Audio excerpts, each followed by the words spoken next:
लेकिन मुसलमान आज मशवरा नहीं करना चाहता, बैठा हुआ है, वो जद्दोजहद नहीं करना चाहता।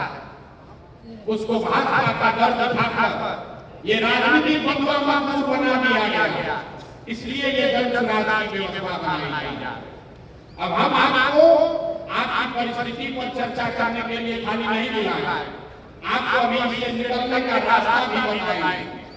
आपके सामने अभी यहाँ से रास्ता बताएंगे, आपको खुद दिखेगा कि कैसे आप अपने बच्चों की राजनीति में भागीदारी भी कर सकते हैं, विकास भी कर सकते हैं और भाजपा को मुकम्मल हरा सकते हैं। तो जिसको ये सोचना है, अभी तक आप ये जानते हैं कि अगर भाजपा को हराना है तो MY समीकरण चाहिए। यही आपको बताया गया है पिछले 30 साल में।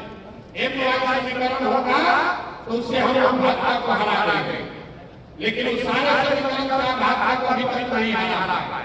ऐसा क्यों? ऐसा इसलिए कि अब MY समीकरण कहीं बचा ही नहीं। अब समीकरण है YM, जहाँ हाई खड़ा होता है वहां पर मुकम्मल एम समाज के, मुसलमान समाज के लोग उसको वोट देते हैं। लेकिन जैसे ही मुसलमान खड़ा होता है तो आधे से ज्यादा वाई समाज के लोग हिंदू मुसलमान के नाम पर जाकर भाजपा को वोट देते हैं। अब तुरंत कोई कहेगा कि ये यादव लोग हमको धोखा दे रहे हैं। नहीं, ये यादव की गलती नहीं है। अगर ये समीकरण आप सवर्ण के साथ, ब्राह्मण के साथ, दलित के साथ, कुशवाहा के साथ बना लीजिए तो भी यही होगा। जब लोग खड़े होंगे तो आप उसको मुकम्मल वोट दीजिएगा, लेकिन जैसे ही आप खड़े होइएगा तो विचारधारा की तलवार से आधा लोग उसमें करके हिंदू मुसलमान के नाम पर आपके खिलाफ वोट करेगा। ऐसा क्यों है?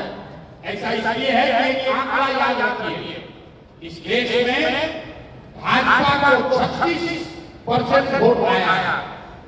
इस देश में हिंदू रहते हैं 80%। ध्यान से इसको सुनिए, 80% इस देश में हिंदू रहते हैं और भाजपा को 36-37% वोट आया। इसका मतलब है कि करीब आधे हिंदू आज भाजपा को वोट नहीं दे रहे, भाजपा को वोट दे रहे हैं। जो लोग भाजपा को वोट दे रहे हैं वो किसी एक जाति के नहीं है, वो सभी जातियों में।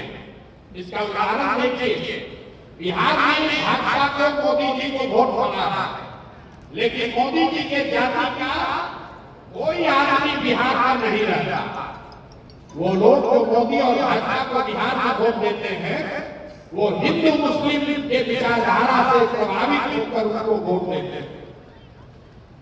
इसी आंकड़े में आगे का रास्ता छुपा हुआ। आपको समझना ये है कि वो कौन आधे हिंदू हैं जो भाजपा को आज वोट नहीं कर रहे हैं। कभी कभी आप लोग उसको खोजने की कोशिश करते हैं तो किसी को वो यादव दिखता है, किसी को कुशवाहा दिखता है, किसी को दलित दिखता है। मैं आपको बता रहा हूं वो कौन हिंदू है जो भाजपा पर वोट नहीं कर रहा। जो हिंदू गांधी जी की विचारधारा को मानने वाला है वो आज भाजपा के विचारधारा से इत्तेफाक नहीं रहा। जो हिंदू अम्बेडकर, बाबा साहब अम्बेडकर की विचारधारा मानने वाला है वो भी भाजपा को वोट नहीं करता। जो हिंदू कम्युनिस्ट विचारधारा को मानने वाला है वो हिंदू भी भाजपा को आज वोट नहीं करता। और जो लोग जयप्रकाश और लोहिया जैसे समाज को मानने वाले हैं वो भी भाजपा को वोट नहीं करते। तो ये विचारधारा के मानने वाले हिंदुओं को अगर आप इकट्ठा करें तो वो करीब आधे हिंदू हुए।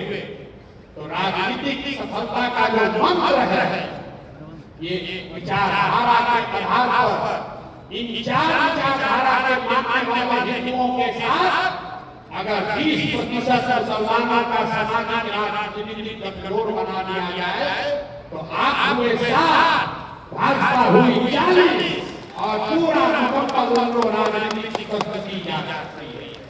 इसी विचारधारा पर, इसी फॉर्मूले पर यह चुनाव की नींव रखी गई है कि जाति के आधार पर नहीं, धर्म के आधार पर नहीं, विचारधारा के आधार पर जो लोग आज भाजपा से लड़ना चाहते हैं, उनके साथ सामाजिक राजनीतिक गठजोड़ अगर मुस्लिम समाज के लोग बना दें तो आपको हर चुनाव में सफलता मिलनी ही मिलनी।